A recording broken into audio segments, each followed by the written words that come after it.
He is our God. Yes, He gave His life. He saved me from death, and I shall praise His name.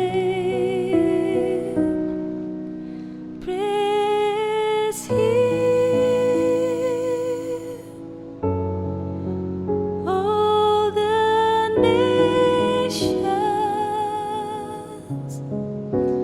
praise Him, for His blood for us.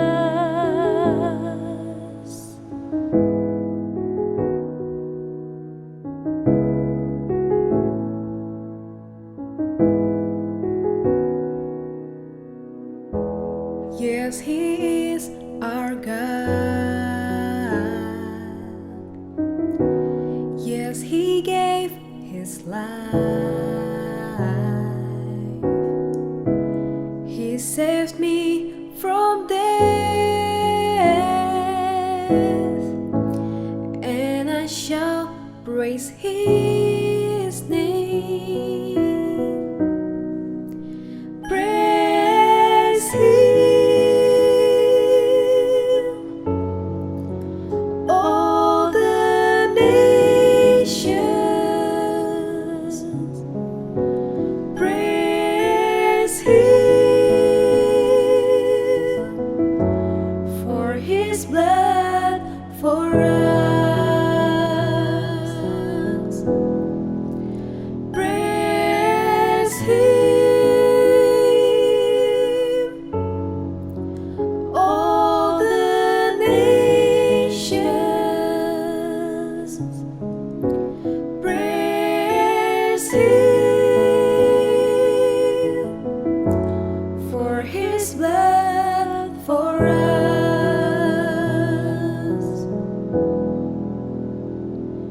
Oh, praise Him.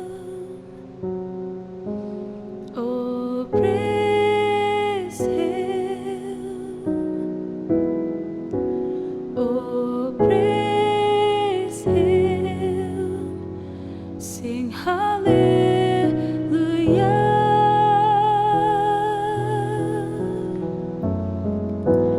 Oh, praise Him. Oh, praise Him. Oh, praise Him. Sing hallelujah.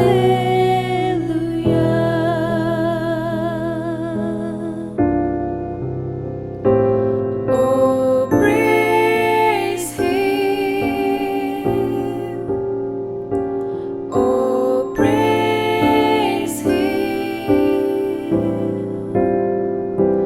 Oh, praise Him. Sing hallelujah.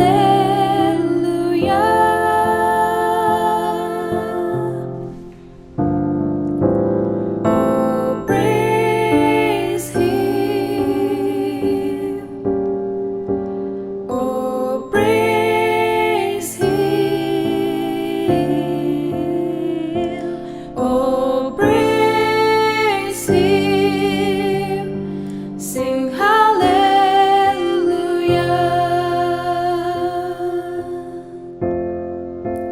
Praise Him. All the nations praise Him, for His blood for us. Praise Him. All the nations praise Him, for His blood for us.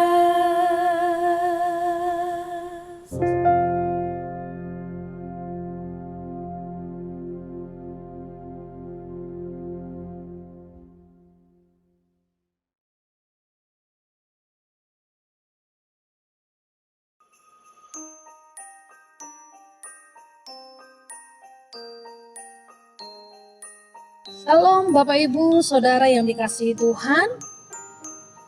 Kita bertemu lagi pada renungan malam hari ini. Sebelumnya mari kita bersatu di dalam doa. Tuhan Yesus, Engkau begitu baik bagi setiap kami. Terima kasih buat kasih setia Tuhan, kebaikan Tuhan, penyertaan Tuhan yang begitu hebat yang kami nikmati setiap harinya. Terima kasih buat hari ini lagi Tuhan, buat kebaikan Tuhan. Dalam nama Yesus kami berdoa. Haleluya. Amin. Bapak Ibu Saudara yang dikasihi Tuhan, mari kita buka Alkitab kita dari Yohanes pasal 20 ayat 24 sampai 31. Demikian firman Tuhan. Tetapi Thomas, seorang dari ke-12 murid itu yang disebut Didimus, tidak ada bersama-sama mereka ketika Yesus datang ke situ. Maka kata murid-murid yang lain itu kepadanya, "Kami telah melihat Tuhan." Tetapi Thomas berkata kepada mereka, "Sebelum aku melihat bekas paku pada tangannya dan sebelum aku mencucukkan jariku ke dalam bekas paku itu dan mencucukkan tanganku ke dalam lambungnya, sekali-kali aku tidak akan percaya." 8 hari kemudian murid-murid Yesus berada kembali dalam rumah itu dan Thomas bersama-sama dengan mereka. Sementara pintu-pintu terkunci, Yesus datang dan ia berdiri di tengah-tengah mereka dan berkata, "Damai sejahtera bagi kamu." Kemudian ia berkata kepada Thomas, "Taruhlah jarimu di sini dan lihatlah tanganku. Ulurkanlah tanganmu dan cucukkan ke dalam lambungku, dan jangan engkau tidak percaya lagi, melainkan percayalah." Thomas menjawab dia, "Ya Tuhanku dan Allahku." Kata Yesus kepadanya, "Karena engkau telah melihat aku, maka engkau percaya. Berbahagialah mereka yang tidak melihat namun percaya." Memang masih banyak tanda lain yang dibuat Yesus di depan mata murid-muridnya yang tidak tercatat dalam kitab ini. Tetapi semua yang tercantum di sini telah dicatat supaya kamu percaya bahwa Yesuslah Mesias Anak Allah dan supaya kamu oleh imanmu memperoleh hidup dalam namanya. Bapak Ibu Saudara yang dikasihi Tuhan, ada sebagian orang yang berpendapat bahwa melihat dahulu baru percaya. Mungkin mereka perlu melihat fakta dan bukti terlebih dahulu sebelum bisa percaya. Dan kepercayaan itu didasarkan pada apa yang mereka lihat dan yang mereka alami. Mungkin dalam hal-hal tertentu pendapat seperti itu memang tepat. Seorang atasan tentu perlu melihat bagaimana cara kerja dan hasil karya bawahannya sebelum memberikan kepercayaan penuh kepadanya. Sama halnya seperti seorang dokter, memang sangat perlu melihat berbagai hasil pemeriksaan pasien sebelum memberikan pengobatan kepadanya supaya tidak salah dalam hal itu.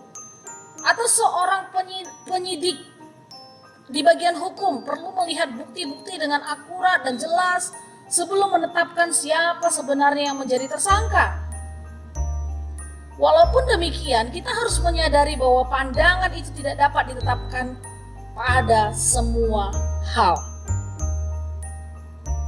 Bapak Ibu Saudara yang dikasihi Tuhan, dalam kehidupan beriman ada sebagian orang yang selalu minta bukti.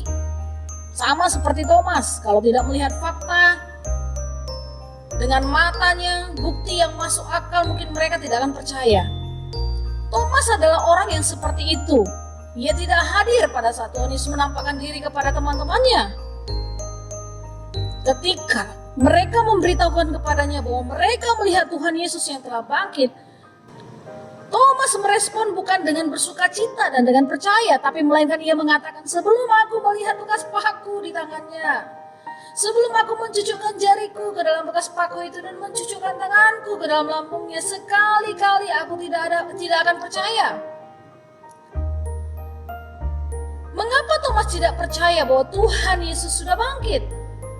Mengapa ia mengatakan bahwa kalau ia belum melihat bekas paku dan tangannya, belum menaruh jarinya pada bekas-bekas luka paku itu, dan belum menaruh tangannya pada lambungnya, sekali-kali ia tidak percaya? Mengapa Bapak Ibu? Kita akan pelajari. Yang pertama adalah Thomas tidak memiliki pengharapan. Kenapa saya katakan demikian? Pengharapan Thomas telah hilang ketika melihat Yesus ditangkap, ketika melihat Yesus disalibkan, ketika melihat Yesus mati. Sebelumnya Thomas setia mengikuti Yesus dan memiliki pengharapan bahwa Yesus adalah Sang Mesias, akan membebaskan bangsa Israel dari kungkungan musuh, dari tawanan musuh dengan kemenangan yang gilang gemilang. Thomas memiliki cara pandang yang berbeda. Tetapi Apa yang terjadi tidak sesuai dengan ekspektasi Thomas, tidak sesuai dengan harapannya. Ia melihat suatu kenyataan bahwa ia ditangkap, Yesus diadili, Yesus dianiaya dan mati dengan cara yang sangat tragis. Saat seperti itu Yesus seolah-olah tidak berdaya menghadapi orang-orang yang menganiaya dirinya. Melihat kenyataan tersebut, Thomas menjadi sangat kecewa dan putus asa. Thomas tidak lagi memiliki pengharapan di dalam Tuhan. Karena tidak ada pengharapan, ia pun tidak mengira bahwa Yesus akan bangkit dari kematian. Berapa banyak orang Kristen berlaku seperti Thomas, hilang pengharapan karena tidak sesuai dengan harapan dan ekspektasi yang diinginkan, sehingga hilang pengharapan kepada Tuhan. Bapak Ibu Saudara yang dikasihi Tuhan, pada bulan Natal ini mari kita bangkitkan roh kita bangkitkan iman percaya kita, supaya kita tetap memiliki pengharapan di dalam Kristus Yesus. Kita tidak bertindak dan berperilaku seperti Thomas yang akhirnya hilang pengharapan karena tidak sesuai dengan harapan dan ekspektasinya sendiri. Dan di bulan ini, mari bangkitkan iman percaya kita. Sungguh-sungguh beribadah kepada Tuhan. Apapun situasi dan masalah, apapun tantangan yang kita hadapi, kita percaya bahwa Tuhan memberikan jalan keluar. Dan di dalam Kristus ada kemenangan. Yang kedua, Bapak Ibu, Thomas tidak berpegang kepada firman Tuhan. Tuhan Yesus telah memberitahukan kepada murid-muridnya, termasuk Thomas tentunya, bahwa ia akan disalibkan, disesah dan dibunuh, dan sesudah 3 hari ia akan bangkit. Bila Thomas memperhatikan dan mengamini firman Tuhan itu, tentu ia akan dengan mudah percaya pada berita kebangkitan Yesus. Tetapi sayang sekali Thomas tidak memegang perkataan Kristus. Ia mengabaikan dan melupakan firman yang sudah Tuhan Yesus nyatakan. Bapak Ibu Saudara yang dikasihi Tuhan, apakah kita tetap berpegang kepada firman Tuhan di tengah-tengah situasi yang kita hadapi saat-saat ini? Apakah kita tetap berpengharapan kepada Kristus dan memegang setiap janji-janji Tuhan, sekalipun situasi yang mungkin tidak enak yang kita sedang alami? Sebab firman Tuhan pasti akan digenapi. Firman Tuhan berkata iya dan amin. Tuhan tidak pernah lalai menepati setiap janji-janjinya. Tuhan tidak seperti manusia yang sering sekali melupakan janjinya. Tapi Kristus, apa yang Tuhan janjikan pasti akan digenapi. Jangan sampai kita hilang pengharapan. Jangan sampai kita tidak berpegang kepada firman Tuhan. Pegang firman Tuhan, hidupi, lakukan firman Tuhan. Maka kita akan melihat bagaimana Tuhan membawa kita keluar sebagai pemenang di tengah-tengah situasi yang sulit. Yang ketiga, Thomas berpusat pada diri sendiri. Thomas tidak berpusat kepada Tuhan. Ia lebih mengandalkan mata dan tangannya secara fisik, dan tidak membuka telinga dan hatinya terhadap berita kebangkitan Kristus. Pengalamannya sendiri yang ia utamakan, bukan firman Tuhan. Itu sebabnya ketika teman-temannya memberitakan tentang Yesus yang telah bangkit, ia mengatakan bahwa kalau ia belum melihat bekas paku pada tangannya, belum menaruh jarinya pada bekas-bekas luka paku itu, dan belum menaruh tangannya pada lambungnya sekali-kali, ia tidak mau percaya. Berapa banyak kita yang berdiri seperti Thomas, kita berpusat kepada diri kita sendiri, bukan kepada Kristus. Kita berpusat kepada kebenaran kita sendiri seolah-olah kita yang benar. Karena kita berpusat kepada pengalaman kita. Kita lupa bahwa Tuhan sangat kaya dengan rahmat-Nya. Tuhan sangat kaya dengan kasih-Nya. Dan Tuhan sangat kaya dengan penyertaan-Nya. Bapak Ibu Saudara yang dikasihi Tuhan, mari kita mengevaluasi di bulan Natal ini. Kita mengevaluasi diri kita supaya kita lebih sungguh-sungguh kepada Kristus. Mari kita mengambil komitmen, mengambil keputusan untuk kita tidak berpusat lagi kepada pengertian kita sendiri. Untuk kita tidak berpusat lagi kepada pengalaman kita masa lalu kita dan sebagainya, kepandaian kita, kebenaran kita, tetapi mari kita berpusat kepada Kristus. Bapak Ibu, orang yang berpusat kepada Kristus maka ia akan memiliki kerendahan hati untuk tunduk dalam tuntunan Kristus. Orang yang berpusat kepada Kristus maka tindakannya seperti meneladani Kristus. Bapak Ibu Saudara yang dikasihi Tuhan, pada perenungan pada malam hari ini kita sungguh-sungguh mau mengenakan hidup yang berkelimpahan di dalam Tuhan.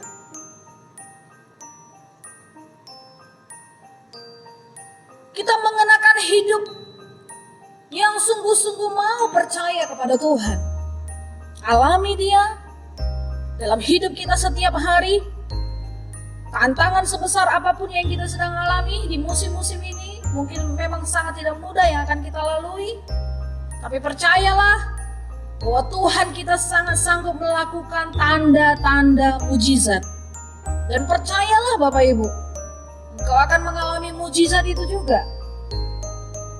Ketika engkau percaya, maka mujizat terjadi.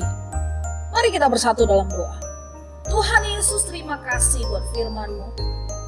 Bangkitkan iman percaya kami, terus tetap kami berpengharapan kepada Allah.